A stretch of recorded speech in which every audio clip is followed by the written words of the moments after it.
Welcome to the Vocal Freedom Podcast. I'm your host, Lee Martin Thomas. Join me and my guest speakers as they discuss the journey they've had with their own voice, as well as light bulb moments, stories, and personal wisdoms. Vocal Freedom is a bi-weekly podcast raising awareness about vocal health and well-being from members of the voice community.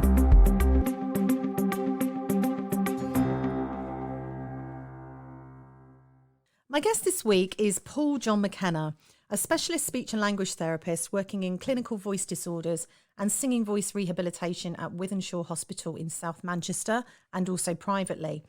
Paul co-runs weekly professional voice users assessment clinics where high-level voice users are assessed endoscopically and then rehabilitated via highly individualised voice therapy.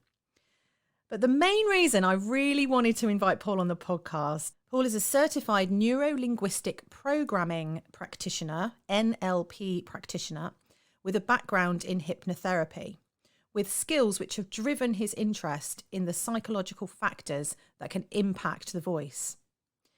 So welcome to the podcast, Paul John McKenna. You are a speech and language therapist based up north to me, yes? Yeah, that's right. Okay, brilliant. Up in Manchester. And I've invited you onto the podcast to obviously talk about your journey with your voice, but also to provide a bit of insight into this amazing work that you're doing with NLP, Neuro-Linguistic Programming. So I don't know if you want to start there, but maybe just tell us a bit about your work and what you do. Yeah, sure. Thanks, Lee. So I am a specialist speech and language therapist. I work at Wythenshawe Hospital in South Manchester, and my training in NLP and hypnosis started a long time ago when I was in my early 20s, and I did a night college course in hypnotherapy, clinical hypnotherapy, and neuro-linguistic programming. I was mocked all my youth for being called Paul McKenna because of my namesake, sort of world famous hypnotist Paul McKenna. And I always refer to this as probably the biggest slice of luck I could have ever got, because people used to say to me, Paul McKenna, like the magician. And that's people still say that to me, like the magician. And it's really interesting because he's never been a magician. He's always been a hypnotist or a hypnotherapist. But there's something about it that seems magical, and it is. And the difference that you can make in people's lives using these skill sets is phenomenal. So I had always had in my mind that I wanted to do a little bit of something like this. And I worked, at the time, I was a gigging musician. I worked in call centres. I was gigging at the weekends. We were doing sort of funk soul covers of contemporary and oldies. Nice. Just doing bars and restaurants and clubs and that kind of thing. And I was working in bars as well at the time. I had a few jobs, and I just wanted to do something different. And I found this night college course in clinical hypnotherapy and NLP, and just absolutely loved it. And just thought it changed my life. It changed the way I felt, my control of my experience and my emotions. And I thought there's really something to this. It's really, really powerful. And then Christmas time, the call center that I was working in, my love of my life, my now wife, came and started working at the call center, and we met each other. And she was going back to uni the following year, and I decided to do the same. I went back and took the plunge and started working, trained as an SLT, as a speech and language therapist, and then ended up graduating, working at Wythenshawe Hospital and specialising in voice and dysphagia, which is swallowing difficulties, because it's all the same anatomy. And then trained for years. And I was really fortunate because at Wythenshawe Hospital, we've got a professional voice users clinic at Wythenshawe Hospital, which has been established for well over a decade, and one of the most established voice services in the country. And I didn't really know too much about it, about the impact of it, until I started working at Wythenshawe. But then as soon as I started working there and figured out I could work with singers, I just worked really hard to get in that clinic. And I've been integrating my NLP and hypnosis training within speech and language therapy in the way that I work for probably about the last 5 years, working with my voice patients. I now only work with voice now. I work with clinical voice disorders and performing voice. Mm-hmm. And I've found that actually that the additional training I've done in NLP and hypnosis has really opened a lot of doors for me in terms of the way that I work with people. Most of the people I work with have anxiety and emotional related components to their problem, whether it is actually their main problem or whether it's just something else that they're dealing with in their life. And these tools are really, really powerful. So I'm really, really glad that people are interested in them and people want to hear about them, because I think everyone's doing little bits of this kind of stuff. Absolutely. Everyone's doing a little bit of mindfulness or a little bit of this or a bit of that. And I think this is a toolkit that I aim to help people harness over the next few years as I integrate it into working with voice. So it's a little Absolutely. bit of a watch this space at the moment, Lee, but Yeah. it's the journey I'm on. You're going to put some courses together for voice teachers, I hope. Definitely. I Yeah. mean, at the moment, it's been about 10 years of study. It's been aiming to get the best hypnosis and NLP training I can possibly get, integrating that in before we can, and playing around with it a little bit with clients, with patients, to see what works and what doesn't work, and why it doesn't work, and when it's optimal, when it isn't. It's not everyone wants to spend 15 years studying them to use it a little bit with their clients. So I'm trying to distill it into something that can be really, really usable for voice professionals, SLTs, vocal coaches. And it's definitely picking up a little bit. We've got some great work. We've done some great work with the BVA, done a hypnosis course at the recent event, and obviously with the NLP event that we did recently on the online lectures, and it's gone down really well. I think people are really seeing potential in it. So watch this space. Might be next year or the year after, but there'll definitely be courses. Oh, that'll be amazing. So let's talk a bit about your voice. So you've mentioned there that you were out as a gigging musician in your younger days. Are you still using your voice? Are you still singing yourself? So I still sing. I'm a self-trained guitarist. So Yeah. that was where I started.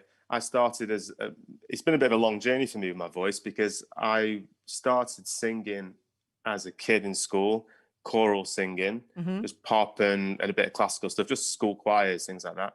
But then I soon got into sort of rock and alternative and punk kind of music. So I was in sort of punk bands when I was a kid. And so I was raised on soul music. My dad's a big collector of soul and blues and funk and all sorts of music. So I grew up listening and hearing the soul greats, like Curtis Mayfield, Eddie Kendrick, Smokey Robinson. I was big into Led Zeppelin as well. So Robert Plant, massive hero of mine. Yeah. I am a baritone by my voice. Yes. So listening to these, I could sing along with these guys before my voice broke. But then, with no vocal coaching one-to-one and no background, and going into sort of rock and alternative stuff, and self-trained guitarist, I really pushed my voice to try and hit the tenor lines. I pushed it beyond what it was capable of doing. Didn't really understand the reasons why I was limited, because I didn't have the understanding of anatomy and physiology and of the limitations, really. Yeah. And I picked up a bucket load of vocal tension as a result of it, and I sang when we were gigging. My friend who I gigged with, she sang and played keys. I played guitar and sang a bit as well. But I always viewed myself as a guitarist over a singer. I was an instrumentalist over a singer. And then it was only when I retrained and started working with voice and doing it every day and helping other people. And so as a result of my therapy that I was doing voice exercises all day, every day, that I opened up my voice, and I got vocal freedom as a result of it. I got flexibility because I had an understanding of it, and I had a sort of methodical way to work with it. So it's a long way around, really, but I sort of botched my way through using my voice for a good few years before I really learned about it. But there's definitely method behind getting that freedom. Definitely. So is there anything that you know now with your own voice that you wish you'd learned sooner? Like, if you look back at those strainier days, I guess that's an obvious answer, but anything else in particular that was a bit of a moment of... Yeah, like the light bulb moment for me. I guess for me, it's one of the big things that I learned later was that you've got to embrace your voice for what it is. Your voice, what your voice is. I was trying to sing thinking that I wanted to sing like other people. Yes. I didn't even realize, because I was singing to myself in my room without monitoring. I didn't even realize that really what I heard wasn't what other people hear anyway. Okay.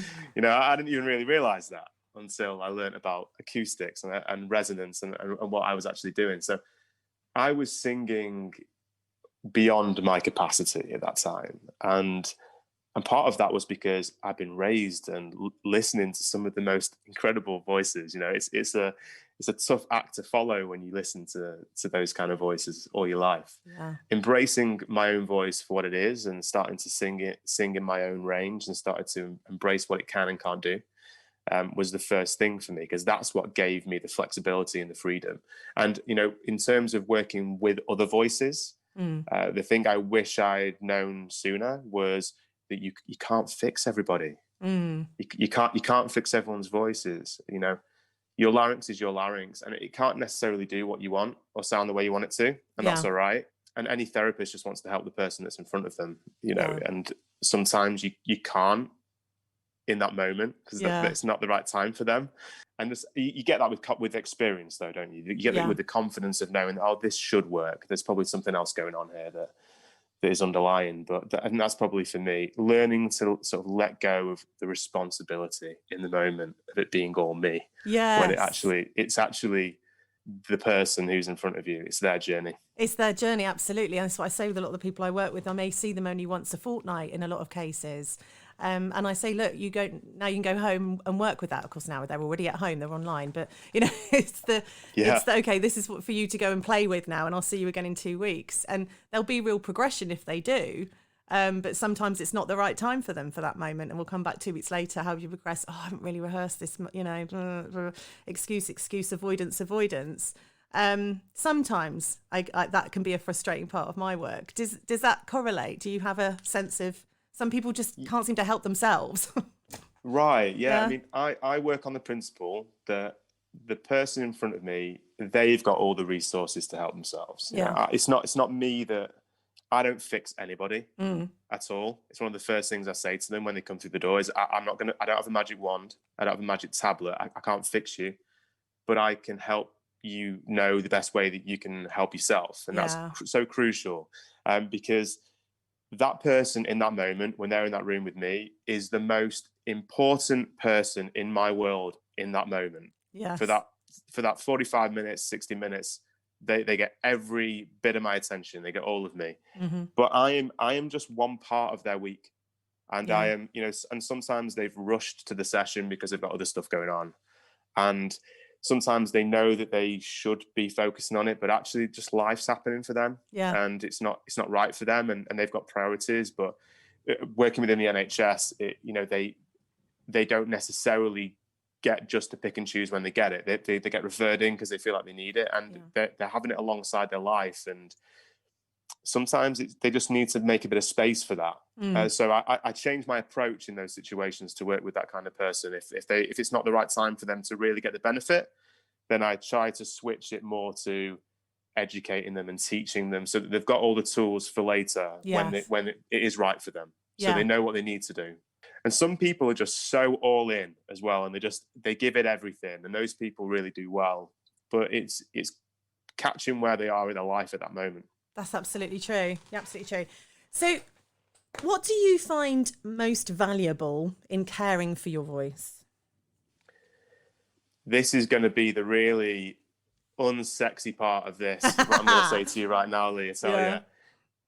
Stretch and release, optimal hydration, warm up before singing, cool down after singing, manage your vocal load, don't sing all day, every day. Give the muscles a rest, you know, manage your reflux. If you've got reflux, manage your reflux. That's a real one, you know, for the touring singers, especially, you know, and for the ones that are gigging. If you've got a late night and then you're just grabbing some food quickly, you might not have a reflux problem, but you know, some of the behaviors that you exhibit because of the nature of your work might lead to you getting reflux. And reflux is a real enemy for the voice if it's not managed.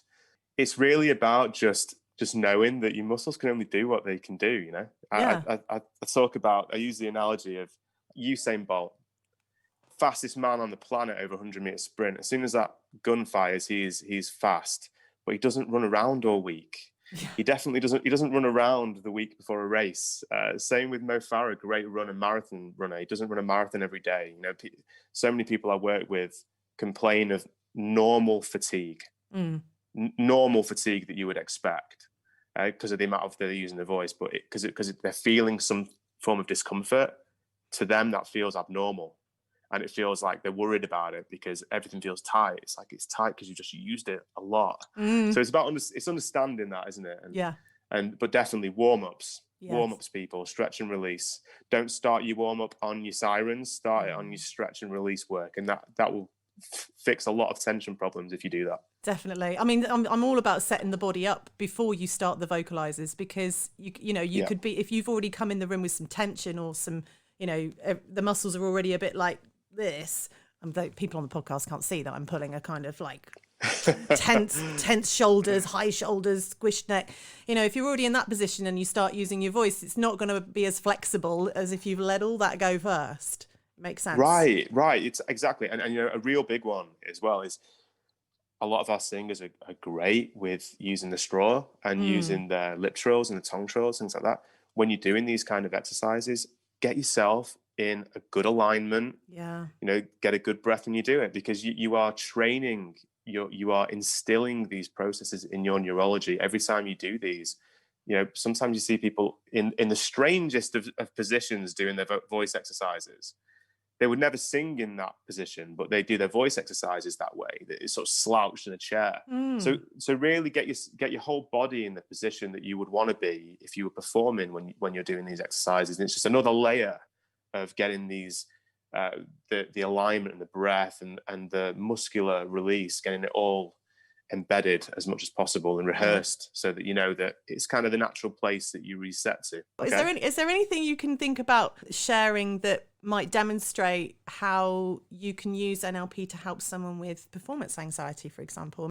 Sure. Yeah. Well, anxiety, so many people report feeling anxiety. It's pretty prevalent, and today in the lockdown pandemic world, a lot of people are feeling it. There's a lot of stresses going on that are circumstantial based on what we're experiencing at the moment. Anxiety is usually you thinking about something that happened in the past and going over it and reliving it, and it being stressful for you in the moment and not wanting it to happen again, or just revisualizing it and going through it, and your body emerging those sensations that you had in the time when you had them previously. It's like an echo of an event previously. Or it could be that you're thinking about a situation in the future that is something that you need to do, or you want to do really well, and you're visualizing it going horrendously wrong. And that is a great recipe for anxiety. Yeah. If you do that, if you do those things. And we work on the basis in sort of hypnosis, NLP, these kind of approaches, that if you can clean up the past or the way that you view it, and you can clean up the way that you view the future, then you've fixed 2/3 of the issue. And the reality of it is that realistically, to your neurology, there is no past, there is no future. There is only this moment that you have right now. And when you are thinking about these things in the past or thinking about these things in the future, it's an experience that you are having in the moment. It's not anything to do with the past or the future, really. It's what you are producing in the moment. So NLP uses a load of techniques that are used sort of widely in other areas of psychotherapy and psychology and other interventions. And we use a lot of visualization and NLP. It's really powerful. It's using your sensory representations of your experience. So we use sort of visual, auditory, and kinesthetic. So the emotions that you feel and the sensations in your body that you feel. So as a general rule, I work on the basis that we desensitize or de-traumatize first at the start of a process. So if you've got somebody who comes in and they say, "Oh, look, I've had this, I dread performing because I had this horrendous experience where I performed and it just went horrendously wrong. And, and now every time I think about performing, I get really nervous." So that's a really good indication of something in the past that they're reliving or ruminating on. So you would desensitize that, you de-traumatize it, you go back and you change the way that they see it, or you reframe it, which is just give it another meaning. And, one of the key principles of NLP, we call it the presuppositions of NLP. So they're things that if you believe them to be true, you get better results. They don't necessarily always have to be true, but if you act as though they're true, you get better results. And one of them is there's no failure, only feedback. And this is one that I think is so powerful for our performers, that even the most accomplished performer, there was a time in their lives when they hadn't even sang a note, when they hadn't performed anything, when they were worried about performing too. And I think the key for it is that there's no failure, there's only feedback. if you go into a performance knowing that there's a good chance it won't go 100%, and that's fine. That's an opportunity for you to say, right, what can I do next time that'll be better? And reframing past experiences, using visualization techniques to change the way we represent it. We did a little bit of this on the BVA talk about, it's called submodalities, where you change the qualities of the picture. You can even, that is a really good way to strip away or change the way that you respond to it. You can, when you think about a picture, you're seeing it through your own eyes. That's what we call it, being associated into it. You're going to feel a lot more of the emotions if you're associated into a picture that was traumatic for you in the past. And dissociating by seeing yourself in the picture instead is a really good way to minimize it. Yeah. You can even implant positive alternative memories, because to your neurology, it's just as if it happened, because all you really have is a moment. So you can visualize that performance going really, really well instead, and seeing what it would feel like and what it would look like going really well. I mean, to your neurology, it's just like it happened, which is really great. It happened. And as a general rule, if you're working with anybody who is concerned about performing, asking them what they think when they're thinking about the performance, or what they see, how they see it going, is a really good indicator of whether they are anxious, because usually they'll say, oh, I'm going, and people are staring at me, or people aren't enjoying it. That's the visualization that they have when they think about it, or they see themselves as being nervous. Get them to visualize the most excellent positive outcome for them. Give them a compelling reason why it's okay if it goes a bit wrong on the night. It's a learning curve. Yeah. Some of the greatest performances I've ever seen are live performances where they weren't the polished recorded version, and they were, you saw the imperfections, and there's something about that shows that we're human. Exactly. And I think embracing that a little bit, and using this sort of cleaning up how you view your past experience, and then inserting really, really powerful future visualizations into the future for you is a really good way for you to then monitor your experience in the moment. And then we can use different techniques, such as anchoring techniques, just to really, if you visualize a time when you felt really confident and really relaxed, and you saw it through your own eyes as if you were there, you will start to feel relaxed, and you'll start to feel confident. And it's about understanding that these sensations, these emotions, and these experiences can be turned on and off in a second. And once you know that you've got control over that, and it's just physical reaction, it's just neurons firing, it's chemicals releasing. Yeah. And as soon as the anxiety is gone, you're not anxiety. You're as much confidence as you are anxiety. It's just what you're feeling in that moment. And knowing that you've got control over that is powerful. And it's just also, I think from what I understand about it, helping people understand their patterns in the process, isn't it? So if they've, a performance is coming up, and it's almost like you've embedded a habit of, that's when my anxiety is going to hit me, or that the adrenaline's going to start flowing. And, if it's been going on for a decade or 2 decades, and that's that person's sort of formula, does it take a long time to undo those, sort of neurological, the physiological symptoms of it? Say you may be getting the nervous belly, or shaky legs, or shaky limbs, there's sort of typical things you get with that. Fight or flight, symptoms. Do you think that they can be eradicated with this kind of therapy? Yeah, I think firstly, it's about understanding as well that in the moment you're going to physiologically respond to your environment, and it's usually the way that you think about your physiological response that then creates this amplified loop that takes you where you don't want to go. So, I mean, I remember years ago, I saw Barack Obama speak. We were in Prague, and it was at the castle. I don't know if you've been to Prague, but the castle in Prague, it's amazing, overlooking the whole of the city. And Barack Obama was there. It was back before a train, so it's probably about 10 years ago now, 10, 15 years ago. And he was speaking about world peace, nuclear disarmament. He was incredible. I remember watching him thinking, he has got the most composed, calm, confident demeanor talking to the world right now.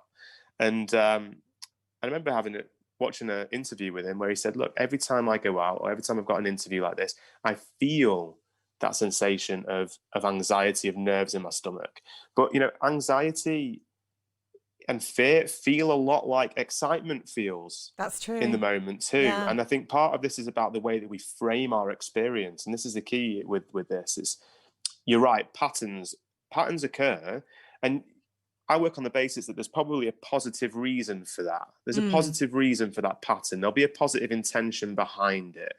Just because it's positive for you doesn't mean it's necessarily positive for everyone else, but there's a reason why you're having that response. And how many performers out there or singers have had people say to you, I don't know how you could get up in front of people and sing. Oh, I'd be terrified getting up on stage and singing. A lot of people who aren't performers often say that. It almost creates this frame that performing is this scary thing that requires a lot of bravado or a lot of confidence and a lot of charisma. And actually, that's just the frame in which these people are seeing it through. And actually, it can be a massively empowering and exciting and creative expression of yourself. And it's about the way that we frame it. So using these techniques, these NLP techniques and hypnosis techniques as well, you can change embedded patterns that have been in place for a lifetime in a very short amount of time if you work on the basis that the person no longer wants that response and is able to understand that that response isn't serving them in any way. So usually with a phobia, for example, you can use these techniques. The rewind technique is a really, really great technique that's built into NLP. It works on the basis that if you've got you can use this for anything, actually. This is a good trick that you can use for anything. When you're thinking about any traumatic event, the way that you store emotions and events together, you can't feel an emotion backwards. So if you play a video of an experience backwards, you can't feel the emotion the same as you would have felt it if you relived that experience the right way. Right. So the rewind technique uses this trick to strip away a kinesthetic response to an event. And it's really great for detraumatization. It's great for phobias. So you can use this technique to remove a phobia that has been prevalent in someone's life for their whole lives. And you can use this technique to get rid of it in about half an hour. And that'll change their physiological response in that situation, because you are removing the neurological pattern. But that being said, this is all about kind of knowing that you have the resources inside you. If you've ever felt confident, you have the ability to feel confident. It's only something about the way that you think about performing, or the pressure of performing, or what you've built it up to be, that makes it something different for you in that moment. And you can have confidence there. You can feel empowered when you sing. You can feel anxious when you sing and fearful. The problem that we have as singers is that feeling anxious and fearful when we sing has physiological responses for us that aren't helpful for us as singers, which are that fight or flight response that you were talking about, Lee, and the locking of the muscles in the abdomen and the upper body, and the response to the larynx when we feel fear, everything tightens, everything elevates, isn't great for us when we're trying to sing flexibly. It's about understanding your patterns. You're right. And I think the first part of that is about that mindfulness of knowing, actually, in this situation, this is what happens. And then once you know that, you can work that, and you can rehearse that the right way. And to your brain, rehearsing it the right way and visualizing it going the right way and using these techniques to lock that in is just like you doing it the right way, which is what's really amazing about these techniques. And I think if you imagine these poor people who are rehearsing things going negatively over and over and over again, all they are really doing is strengthening the neurology of feeling anxious when they are in that situation. And you can just reverse it and change it and be your own personal photoshopper. Just photoshop your experience and change it. And it really does make a difference. But it gives you the power in that moment to know that actually, before you are the master, you are the apprentice. 100% every time. Every single time. There is no expert that at some point in their lives knew nothing about it. And it's humbling to think that. You've remembered, how many times was it that Edison didn't get the light? Was it Edison, the light bulb? Oh, I love that, because I've heard that. He failed thousands of times. Yeah. Edison's a really amazing example and a metaphor that I use frequently with the people I work with, because he was ridiculed and mocked for what he did. And, he when questioned about it and quizzed at it, he said, I've not failed thousands of times. I've found thousands of ways not to make a light bulb, Yeah. And he off the back of that, he kept on going and he found it and he lit the world up. It's He amazing. absolutely lit the world up. And what he did was the one of the biggest game changers in the world, wasn't it? And and he would never have got that if he gave up after 100 failures. Yeah. He had belief that he was getting information each time. And I think that brings me into the vulnerability of performance as well, and opening yourself up to being vulnerable and giving yourself permission to make mistakes, because I do see that sometimes with a lot of the younger people I work with, who their expectation for themselves to get things perfectly first time they try it is crazy to me. I'm like, well, like you say, I'm going to have to nick that one. You're an apprentice before you're a master. It's a great way of looking at it. So, if you're going for a lesson in something, a voice lesson or an acting class or whatever it is, why walk in the door thinking you already know that information and you don't need to learn anything? I mean, what are you there for? Yeah. What are you there for if you can already do it? You'd never go to a teacher and expect that you didn't need to learn anything, right? Yeah. But, sometimes when you say, okay, let's try this. Oh, no, that doesn't work. I can't do it. Or, yeah, okay, I'll try. Oh, I didn't get it right first time. So that means I can't do that. I can't learn that technique. I'm like, hang on a minute. That's like going to a tennis coach and you've got your serve, but you haven't learnt your backhand, and you go, well, I can't play tennis. And I think actually that this is a really critical point that you've just raised here, Lee, because the difference with that and the voice is that most people just use the voice and they don't realize really what is going on at a muscular level when they're doing it. Yeah. Especially students people who haven't studied it or haven't really learned much about it, or haven't had the opportunity to be taught about it yet. Mm-hmm. And I think this is the issue, is that if I was starting yoga for the first time and I was trying to touch my toes, and I went for the first day and I was getting nowhere near, in my mind, because I understand that, you just got to do it, and I can see that people here have had no flexibility and then developed it, that I just know if I do a little bit every day, I get that flexibility. But there's something about the way that people use their voices that they don't connect that to the voice as well, and they think, oh, well, I could hit that note on that day, why can't I hit it today? And it's because, well, you've slept funny on your shoulder and everything's a bit tight, and you've just got to loosen everything up first before you can get back up there. And that idea of flexibility and progressive, day by day, a little bit every day. Like you can get amazing flexibility in your body if you stretch every day. But if you stop stretching for a few weeks, that flexibility goes. Definitely. And it goes quickly.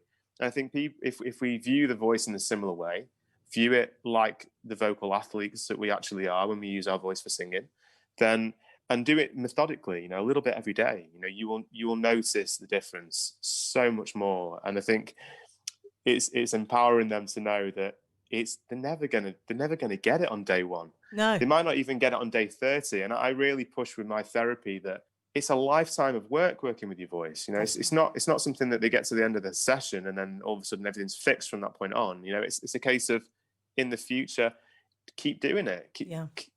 See where your voice can go. Absolutely. Maybe don't have expectations about it, but see where it'll be. When you keep working with being it. Open-minded and even accepting a growth mindset, really, and just accepting. Like some people limit themselves really quickly if they just don't have that inner belief that they're capable of something. So I think that's where this NLP stuff's really useful as well, is just unpicking that voice on the inside of the person that's telling themselves, for whatever reason, that they can't do something that I know they can. Definitely. You can learn how to do that. A really big one the NLP is great with as well is this idea of limiting beliefs like that. Like you're saying, I can't do this. I can't progress. I can't make it sound the way I want. Any I can't statement is a really good indication they've got a limiting belief about their ability or what they can do.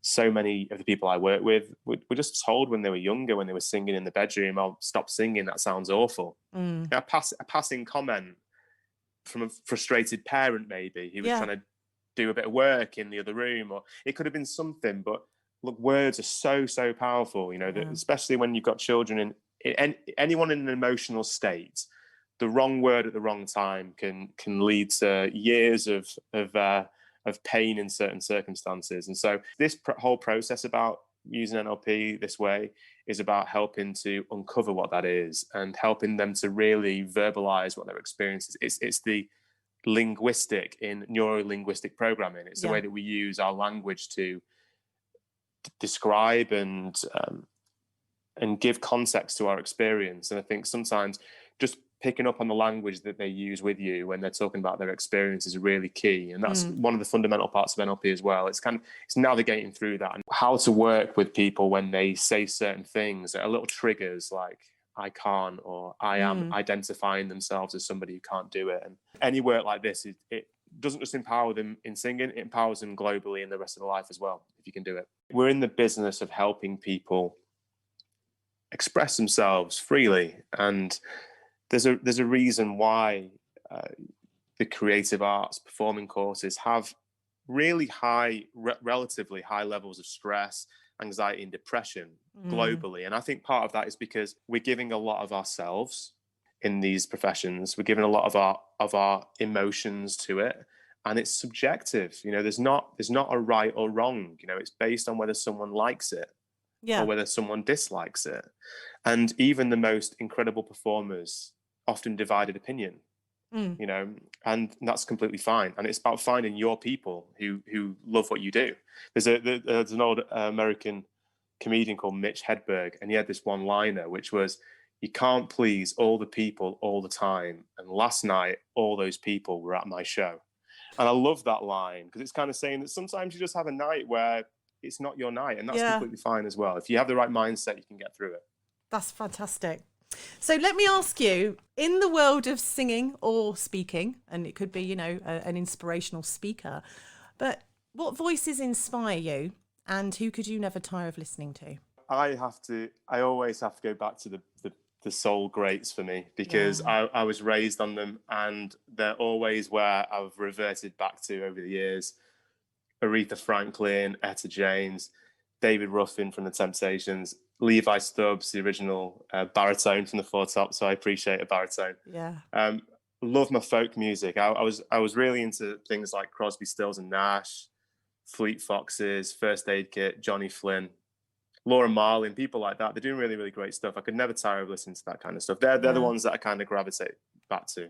But yeah, definitely the likes of David Ruffin and Levi Stubbs were the voices that I always listened to and thought, I wish I could sound like that. But I've embraced my own voice now. After my journey, I've embraced it.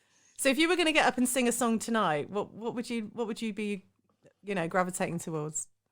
So I tend to play guitar and sing, move to that kind of folky sort of 60s, 70s American scene. So if I'm singing, I sing a lot of sort of Neil Young, Cat Stevens, Paul Simon and Garfunkel, all that kind of stuff. That's kind of the way where I kind of gravitated towards, because it's a bit easier for a one man and his guitar to play those. But I love some of the more modern stuff as well. So I'll sing a bit of that kind of stuff, the Fleet Foxes and Hosier, people like that who are just great. I love their voices. Great storytellers, and just the type of music that there's a story going on there. I mean, you could say that about any song, although maybe not dance music, but you could say that about most songs, I suppose. Well, I think that's one of the reasons why folk to me is something that I've gravitated towards. I'm really, really loving Johnny Flynn at the moment. I think he's absolutely brilliant, and it's kind of having. I think the thing that I think is great about it is voices that aren't necessarily what you would classically say are the athletic, technical voices.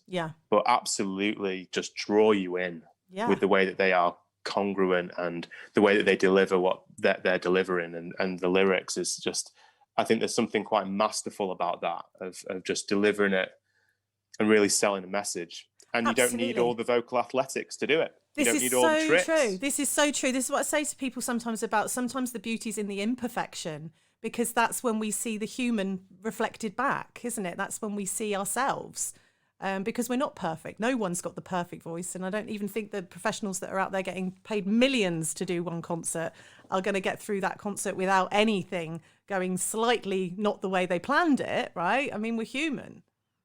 Oh, we live in a bit of an auto-tune world at the moment. I hate that. So you hear the perfection, don't you? You hear the the really polished versions.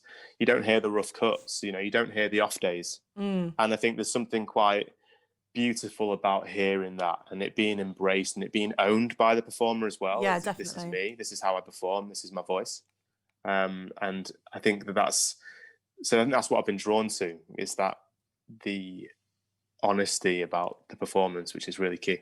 Definitely. And that's kind of how I see vocal freedom as well. When the performer's in the moment, they're present, they're delivering, they're communicating with this real sense of truth. That's what vocal freedom kind of is to me, whether it's singing or speaking, really. Like you say, like Barack Obama, I'm drawn in whatever talk he's given, because you believe him. I believe him. I don't think exactly.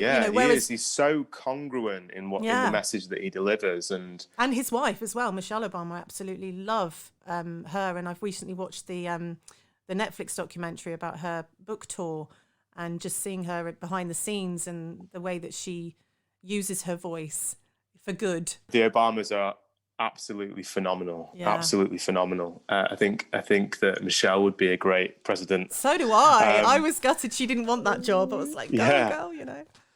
And I think, I mean, to me, I completely am with you on that. Vocal freedom, to me, I think in the moment, being able to deliver that, and really, it's about really being in the moment to me, and not in your head thinking about the technical component of what you're doing. And I think that's kind of where there is such sort of benefit from the technical learning that we can do as singers and as vocal coaches, and understanding the anatomy and where it works, and understanding what's happening physiologically when we do things like cry quality and we add these little components in to make it sound the way we want it to sound. But I think fundamentally that's for the practice room, that's for the rehearsal. And in the moment, it's about enjoying the experience and being there and being congruent, because I think that's what people pick up on. They pick up on the integrity of the performance. Yeah. And you can always see someone that you can tell when someone's in the head, you know, and it's a shame, because, you know, it's detracting from the way that they enjoy it too. And that the other side of vocal freedom is just knowing your voice, just knowing it. Definitely. And accepting it for what it is and what it isn't. As my main part of my work is a vocal health component of it, I don't necessarily work stylistically with the people I work with, because it's not part of my role as a voice therapist within the NHS. I do performance coaching with people, but I don't do stylistic work, because that's the role of a vocal coach. That's the work, you know, working with rep that's the stuff that the vocal coaches should be doing, and they're amazing at doing. I think the key for us is get the anatomy working really, really nicely. Get it flexible. You know, get them knowing when they're pushing and knowing when they're not, and just the growth that someone can make over time if they've got that awareness is so phenomenal. And we're just nudging them in the right direction, and we're giving them the emotional uplift along the way. And that's what this podcast is all about: vocal health and well-being. Because if you're not coming into the vocal arena with that going on as well, then all things could come crumbling down, couldn't they? So definitely, we've got to have the right and I think this is the thing. There's nothing more frustrating for a singer who's rehearsed for hours and hours and hours to get up there on stage and then it doesn't go the way they want it to go. And I think the more that we have skills in helping people to get control over that, I think the better. And I think that it's, like I say, this is stuff that everyone can learn. And, you know, I'm really looking forward to over the coming years of putting some stuff together for our voice community of how we can integrate the most relevant parts of NLP and hypnosis into voice work. And I think it's going to be something that already people are buying into. So I think it's going to be really positive. When we're there, when we're ready, a lot of people will benefit from. I'm glad that you are enjoying it already. And you're getting ahead of the curve a little bit. I always like to ride the crest of the wave, me. I don't want to be left behind. But it is a big passion of mine, because I think that's what I see when, you know, you can help with the technical elements and you can support with the emotional side. But sometimes when I witness sometimes a bit of a blockage in a student, and I think these tools are going to be really helpful to a lot of those people. Understanding what your patterns are, that's a big part of it, is understanding why you feel the way you feel. You know, and the unconscious work that we do in NLP and in hypnosis is the area that I find is the most fascinating. And if you I use the example of a smoker, and I can have conversations with a smoker who wants to quit smoking, and they can they can consciously describe all the reasons rationally why they want to stop. But that doesn't stop them lighting up a cigarette 20 times a day, because they've got entrenched unconscious habits and processes that are running. And the unconscious, working with that component of it using these techniques, is a really powerful way that you can sort of set up these new patterns and you can instill them, so that you don't want someone to be, it's really difficult to get someone to be consciously thinking about their alignment and their breathing all day, because life just happens and they're busy. And if their reset is back into a slumped position and back into upper chest breathing and inefficient voicing, they know how to sit up properly, they know how to breathe properly, they know how to produce a voice properly, because you can get them to do that in your sessions. The trick is, can we then instill that and code it in at an unconscious level so they don't have to think about it all day? Yeah. So that's the point that they reset to. I think harnessing that is going to be the way that we can improve our efficiency as practitioners in anything that we do. It's taking the frustration out of it for the people who we're working with. Yeah. They do the work fundamentally, but it's giving them the little push in the right direction that they might not be able to get themselves. It's brilliant. It's absolutely brilliant work. Thank you so much for your time today. Is there anything else you'd like to mention about what you've got coming up? Let's chuck in some social media links and where people can come and find you if they want to have a session. Yeah, sure. Thank you, Lee. And thank you. It's been an absolute pleasure being here. Always great to talk to you. Thank you. You can catch me if I do my sort of coaching, personal development work, and my sort of private voice therapy practice. You can reach me at www.thevocaltherapist.com. You can catch me through LinkedIn and through Facebook as well. Paul John McKenna. If you want to add me, feel free to. You can catch me for sessions. I do performance coaching sessions, voice coaching, and I do NLP and hypnosis work. Performance optimization. You can reach me through my website. As a director for the British Voice Association, so we're always putting on more courses, and sort of watch this space for that, because there's going to be some probably more lectures and masterclasses within the courses, but also there's going to be some stuff coming up probably next year. And 2020 has been a bit of a write-off, but 2021 and 2022, I'm going to be putting together some NLP practitioner, master practitioner level courses, as well as advanced courses of integrating that into voice work, specifically for the SLTs and the vocal coaches out there who have no experience of hypnosis and NLP and just want to learn it and want to figure out how to do it. And then a little bit more of an advanced course for the ones who have studied it before, either with me or elsewhere, and just really want to figure out how they can integrate that into their work as a voice practitioner. So I'm going to be doing some research along the way, getting the numbers, getting the clinical numbers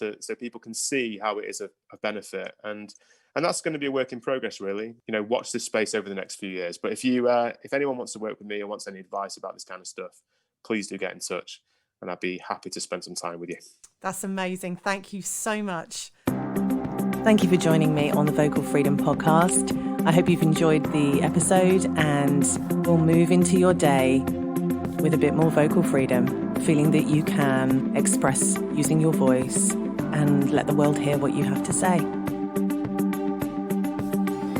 Visit colchestervoiceacademy.com/podcast. Sign up to be kept informed as new episodes are published, and consider joining our online community. Membership to this will allow you to post questions to our guests, link you to show notes, social media links, and entitle you to exclusive offers from our guests. See you next time.